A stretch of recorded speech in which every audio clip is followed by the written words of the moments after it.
Hola oyentes de Radio Sefarad, hoy tenemos el gusto de estar nuevamente en la línea telefónica con uno de nuestros periodistas más cercanos, Enrique Zimmerman, desde Israel. ¿Qué tal, Enrique? ¿Qué tal? Buenas tardes, ¿cómo estás? Bueno, esta vez, por suerte, no te llamamos para que nos cuentes de algo que está pasando en Israel, las noticias más o menos las sabemos, sino algo que has estado elaborando durante este último tiempo y que hoy en día están viendo una vez por semana en Israel, una serie documental que se llama Jihad Ahora, Jihad Now en inglés o Jihad Akshav en hebreo, que tiene aparte una connotación, ¿no? Porque hay un grupo, digamos, pacifista muy importante que es Shalom Akshav. Sí, algo de esto hay, quizás entiendo la connotación. Bueno, mira, se trata de un gran proyecto. La verdad que nos ocupa un grupo de personas grande relativamente, que trabajamos en esto ya hace casi 4 años. Todo empezó con la iniciativa de una de las personas quizás más enteradas de lo que es la yihad mundial, Al-Qaeda antes y hoy en día también el Estado Islámico, Daesh, que se llama Aviv Oreg, que era uno de los oficiales de la inteligencia militar israelí que durante 11, 12 años llevó todos estos temas y conoce realmente cada agujero en el planeta, cada persona relevante. Y bueno, y cuando él me propuso a mí dirigir esta serie y realmente entrar en una auténtica odisea, porque visitamos a 15 lugares distintos en 4 continentes, fue realmente un trabajo muy grande y el resultado es 4 capítulos de 1 hora que realmente cuentan la historia de la yihad, de dónde vienen estos grupos y hacia dónde pueden ir, porque creo que hay en general una ignorancia muy grande, se conoce poco, se sabe lo que ocurre aquí y ahora y el último degollamiento, pero se conoce menos las raíces de todo este problema, de dónde vienen, cómo empezó y en realidad hacia dónde puede ir. Y finalmente el último capítulo está íntegramente dedicado al Estado Islámico. Bueno, tú creo que en el anuncio de esta serie hablabas de que ibas a intentar desmitificar algunas cuestiones sobre el yihadismo, ¿no? ¿Qué es lo que la gente, porque digamos que en España hay mucha ignorancia, pero en Israel sobre temas de la guerra santa musulmana, pues se supone que la gente conoce bastante, ¿no? ¿Qué es lo que tú les vas a contar que no sepan? Posiblemente se conoce más en Israel, pero yo creo que la gente no sabe cómo empezó todo con la invasión soviética de Afganistán en el año 79, cuando en un principio, como parte de la Guerra Fría, los norteamericanos apoyan a los llamados mujahideen, que luego se van a convertir en Al-Qaeda. ¿Cómo ocurrió que un señor que se llamaba Osama Bin Laden, un multimillonario saudí, que llegó con entre 200 y 300 millones de dólares en el bolsillo, cómo este señor se convierte en el terrorista número 1? ¿Cómo forma Al-Qaeda? Y nosotros en la serie hablamos con la gente que estaba allí, hablamos con una persona que hoy en día vive en Londres, un jeque que fue el que recibió a Osama Bin Laden, se llama Abdallah Anas, y él cuenta exactamente cómo Bin Laden llega tímido, temeroso, casi no abre la boca, y cómo se convierte luego, poco a poco, en el líder quizás más maquiavélico de la historia del terrorismo y cómo él realmente construye todo este sistema a su alrededor. Tenemos también a su hijo, a Omar Osama Bin Laden, que tenía que haberse convertido en el líder de Al-Qaeda, pero que en un momento determinado, después de estar con su padre más de una década entrenándose, decidió abandonar al padre. Y bueno, y hay todas unas historias como la Casa Blanca le intenta convencer a venir a Washington al hijo de Bin Laden para que entregue a su padre a cambio de protegerle a él y a su familia luego, y nos cuenta exactamente los detalles, como Bush les envía a gente para convencerle y su reacción. Realmente lo interesante de toda esta historia es luego ver cómo se cometen gravísimos errores de coordinación de los servicios de inteligencia. Hay un punto muy importante en esta serie, y es que entrevistamos a representantes de 8 o 9 servicios de inteligencia de todo el mundo: la CIA, el FBI, el MI5, el MI5, MI6 de Londres, de Gran Bretaña, luego la inteligencia alemana, la francesa, inteligencia de varios países árabes, los saudíes, los egipcios, gente de otros países, de los Emiratos, de otros países del Golfo, y desde luego del Mossad en Israel. Está también el ex jefe del Mossad, y luego líderes políticos que estaban allí durante todos estos años, como la ministra de temas de seguridad interna británica, y Ehud Barak, el ex primer ministro y ministro de defensa israelí, y otros, que realmente te cuentan cómo ocurrieron las cosas, cómo de repente esta bomba empieza a crecer, y cómo viene la amenaza, la declaración de guerra de Al-Qaeda a Occidente en 1998, y cómo Occidente no entiende, sobre todo incluso los norteamericanos. ¿Tú te acuerdas de la película sobre el asesinato de la operación contra Bin Laden?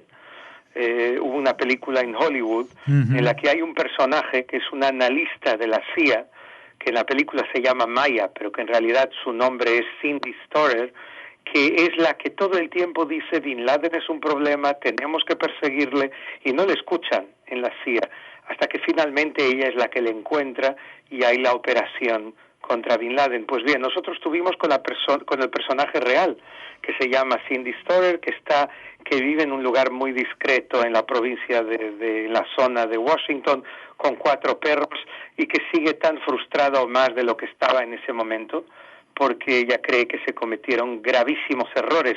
Y ella nos cuenta cómo pasó, cómo ella descubrió a Bin Laden, cómo ella empezó a entender todo lo que estaba pasando, y no le escuchaban en Washington, y no le escuchaban en otros servicios secretos de otros países con los que ella estaba en contacto.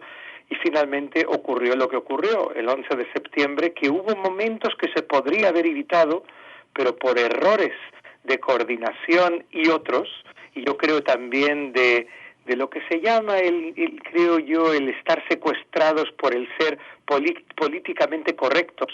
De alguna manera no se entendió, no se pudo evitar, y hubo el mayor atentado de la historia. Y luego saltamos a la época actual y vemos como resultado de la invasión norteamericana de Irak, la destrucción de Irak en el 2003, cómo surge lo que hoy en día estamos viendo, que es un Estado Islámico con 8 o 10 millones de personas, que tiene a unos 50, 60 mil hombres armados de Daesh, que están intentando implantar el siglo VII. Yo estuve en el frente de combate del Estado Islámico en Irak, en el norte de Irak, durante 5 días, a 300 metros de los propios combatientes del Estado Islámico, con los soldados kurdos. Y luego participé, pude ver varios interrogatorios de presos del Estado Islámico y hablar con ellos durante 2 horas y media, e intentar entender lo que no es posible entender. Bueno, tú hablas de esta proyección histórica desde la entrada de los soviéticos en Afganistán, pero también yo he picoteado, como quien dice, en el primer capítulo que pude ver en internet, aunque está solamente en hebreo, de momento, luego hablaremos de esto, que también se habla de algo mucho más lejano, como son los hermanos musulmanes, que están desde prácticamente hace un siglo, ¿no? Claro, los hermanos musulmanes están desde 1928 en Egipto. Hassan el-Banna es un poco, yo diría, la raíz de todo este árbol lleno de ramificaciones que se puede llamar el islamismo, ¿no? Allí empieza todo, en Ismailía, cuando al lado del lugar en el que se estaba construyendo el canal de Suez, con mucha influencia occidental, y hay allí un choque de culturas que provoca la creación de este grupo, los hermanos musulmanes, que son uno de los grupos más importantes, desde luego el primero, y como te digo, a partir de ahí nacen todos los demás. Eso es una de las raíces, obviamente, de todo lo que estamos viviendo hoy en día. Bueno, nos estabas contando que la serie se articula en 4 capítulos. De momento se emiten uno por semana, se han emitido ya dos en Israel. ¿Qué repercusión está teniendo en los medios en Israel? La verdad que es muy grande, mayor de la que yo me imaginaba. Entiendo ahora quizás con más exactitud. Lo vimos inmediatamente en la premier que hubo en la Cinemateca de Tel Aviv. Había 400 personas, vinieron como 50 periodistas en un viernes, y esto no es muy habitual, este tipo de interés. Hubo muchos reportajes previos y posteriores también. Hoy mismo hay algunos más en distintos idiomas. Hubo una presentación a la prensa mundial también, y hay muchísimo interés. Fue en Jerusalén, en Taller, y realmente hay, yo creo, una enorme curiosidad por un solo motivo, porque se trata del trabajo más amplio, me parece a mí, hecho en televisión hasta hoy sobre estos grupos. Y se trata, como tú bien sabes, de la amenaza más importante sobre el mundo libre en el siglo XXI, y algo que probablemente nos va a acompañar durante años. Por lo cual hay una enorme sed y curiosidad por parte de la gente en todo el mundo, y aquí, en Israel también, por entender cuáles son las claves, cuál es el significado, de dónde venimos y hacia dónde podemos ir. Uh-huh. Sí, justamente esto que comentabas de la rueda de prensa internacional, pues sí, se han hecho eco. Varios periódicos aquí en España ya han publicado esta noticia de una serie documental en la televisión israelí que todavía no está visible en español, ni doblada, ni subtitulada, ni siquiera está en inglés de momento, ¿no? Pero todo llegará. Sí, eso espero. Yo espero que llegue a estar en varios idiomas. Son cosas de producción que me tocan menos a mí, pero obviamente vamos a intentar hacerlo. Hay un festival de cine ahora en Lisboa este fin de semana en el que yo voy a estar y voy a presentar otro documental que hemos hecho anteriormente, que es el documental que se llama East Jerusalem, West Jerusalem, que ya fue presentado en España también. Uh-huh. Y allí creo que se van a llevar a cabo todo tipo de contactos, luego en Cannes también, porque creo que es necesario que un trabajo tan exhaustivo, tan serio, tan documentado como este tenga eco internacional. Sí, porque no son solo palabras. Tú entrevistas a los personajes que tuvieron contacto directo con los hechos, ¿no? Sin duda, que tuvieron y que tienen. O sea, aquí está, por ejemplo, por darte otro ejemplo, el ministro del Interior alemán, Thomas de Maizière, que es el hombre que recibe a los millones de refugiados sirios en Alemania, es el responsable de todo aquello, y que me cuenta exactamente la problemática, o sea, el drama de carácter casi bíblico que se está viviendo en Oriente Medio, que es la dispersión, el éxodo de millones de personas.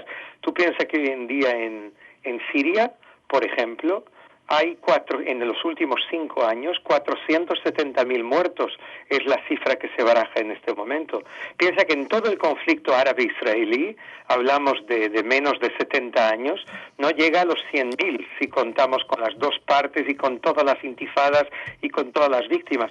O sea que realmente es brutal. Piensa que la mitad de la población siria no tiene casa. 11 millones de personas perdieron sus casas.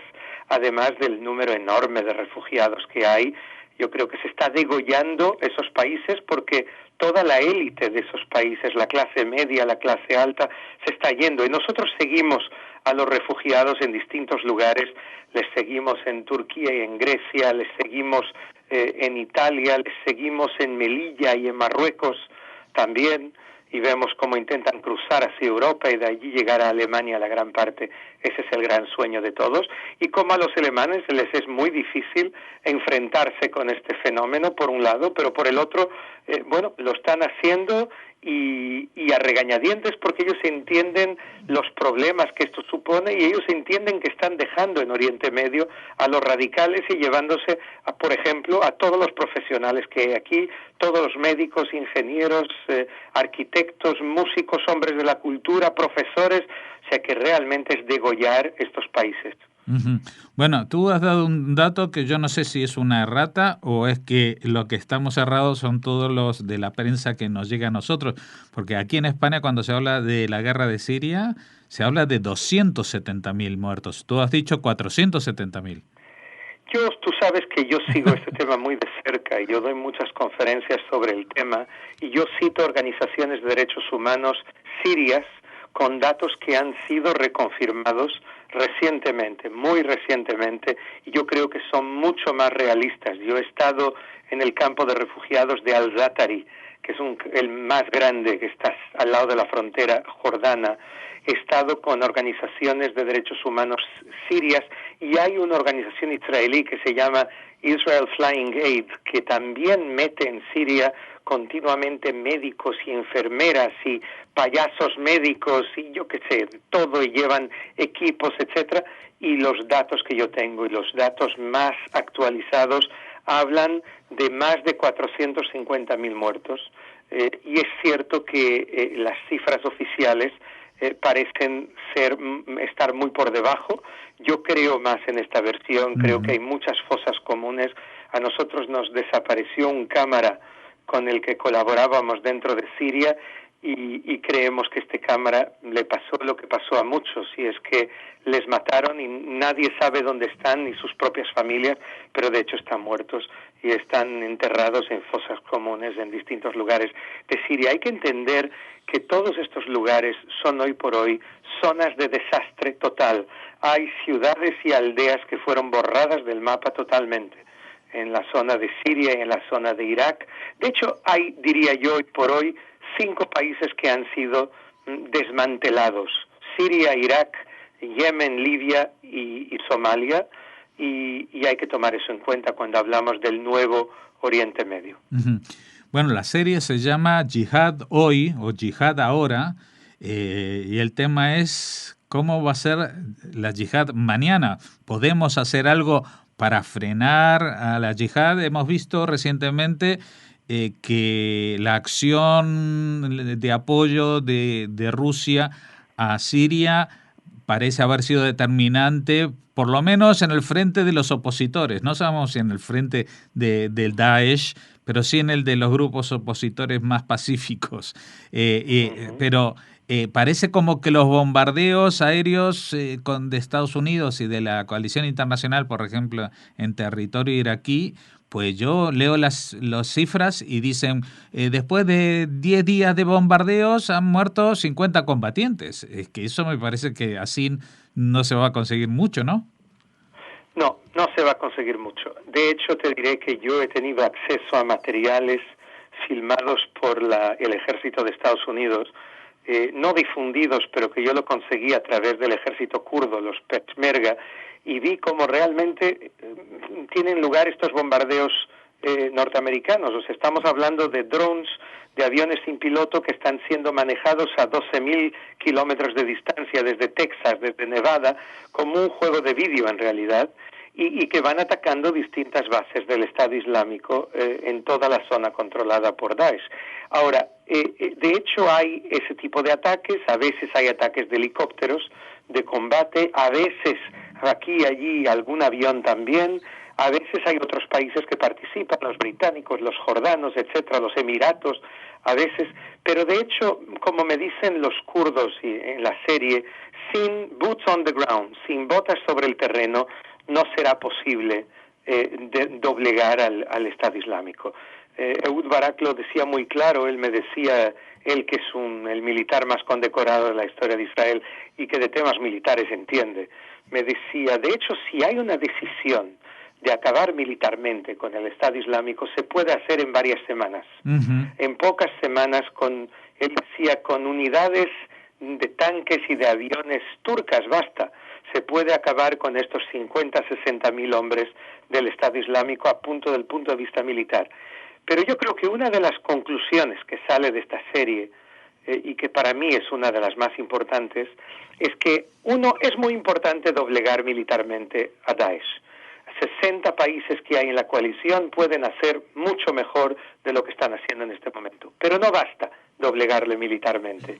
La amenaza más grande de Daesh Y si queremos evitar que nazca el hijo y el nieto de Daesh con otras siglas, pero con una ideología similar o peor, si es que es posible peor, si queremos evitarlo, hay que intentar luchar contra ellos en el campo ideológico, en el campo de las ideas, en el campo de la educación, en el campo en realidad, de intentar evitar que los jóvenes musulmanes, tanto de Europa como de Oriente Medio, se sientan atraídos por la narrativa vendida por Daesh. Hoy por hoy hay un gran atractivo debido al carácter tan agresivo y tan terrible y tremendo de las películas snuff y todo lo que ellos difunden, su guerra psicológica que llevan a cabo tan bien en YouTube. Ellos puede que tengan armas así, pero tienen las mejores cámaras de televisión, tienen las mejores redes de Internet y tienen la gente, tú sabes que la gente que se ocupa de la propaganda gana sueldos 7 veces superiores a los de los combatientes normales. Son los reyes de Daesh. Y en realidad ellos entienden que la guerra psicológica es lo más importante. Y con esto se han convertido en una especie de Gengis Khan del siglo XXI. Ellos imponen tal miedo a las poblaciones de la región que muchas veces con 2, 3 películas que difunden no tienen ningún tipo de resistencia y avanzan cientos de kilómetros sin que nadie les intente parar. Pues bien, yo creo que además de la victoria militar hay que optar a una guerra ideológica contra ellos, a explicar a la juventud musulmana que se trata, no es este el camino, que hay otros caminos y que eso es lo que hay que buscar, porque si no tendremos un serio problema. Y creo que esta es una guerra que durará años y que nos va a acompañar mucho tiempo. Bueno, Enrique, al que queremos que nos acompañe mucho tiempo es a ti y esperemos que dentro de poco tiempo, no mucho tiempo, pues tengamos a Yihad ahora en las pantallas de España, si es en la televisión, si es en una versión cinematográfica documental, pues sea como sea, queremos también que la gente de habla hispana se entere y pueda enterarse de lo que realmente se está jugando en esta ocasión. Muchas gracias. Ojalá, por habernos. Me hará mucha ilusión. Y también será la oportunidad para que te veamos de visita por aquí. Muchas gracias. Sí. Muchas gracias por habernos atendido. Un abrazo fuerte. Hasta luego.